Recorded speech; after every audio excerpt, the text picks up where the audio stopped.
Guys, আজ আমার KTM কে নিয়ে চলে যাই একটু ঘুরু ঘুরু করতে, তারপর যা হয়। হ্যালো গাইস, আমি রাকিবুল। তোমরা সবাই কেমন আছো? আশা করছি সবাই ভালো আছো।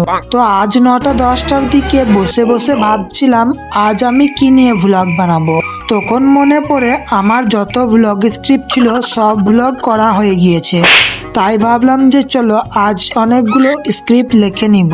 তাই খাতা কলম হাতে লেগে পড়লাম লেখালেখি করতে। লেখালেখি শেষ হলে চলে যাই 10টার খাবার খেতে। তারপর জহরের আজানের সময় হলে চলে যাই গামছা হাতে গা ধুতে। গা ধুয়ে এসে রেডি সেডি হয়ে চলে যাই নামাজ পড়তে। নামাজ পড়ে এসে দুপুরের খাবার শেষ করে চলে আসি ঘরের ভিতর। তারপর আসরের নামাজ শেষ করে চলে আসি ঘর এবং চকচকে ধকধকে ফকফকে হয়ে রেডি হয়ে যায়। তারপর আমার 5 কোটি টাকা দামের কেটিএম কে নিয়ে চলে যাই ঘুরু ঘুরু করতে। আর আগের ভিডিওতে কমেন্ট করেছিল official Hafizul, Molla Motahar, I am Mickey, roll number Khatun Sajia, RTZ Sarim, Farhan pixel rider এবং ফলো করেছিল টাইগার। তুমিও কমেন্ট ফলো করো, নেক্সট ভিডিওতে তোমার নাম অবশ্যই নেব।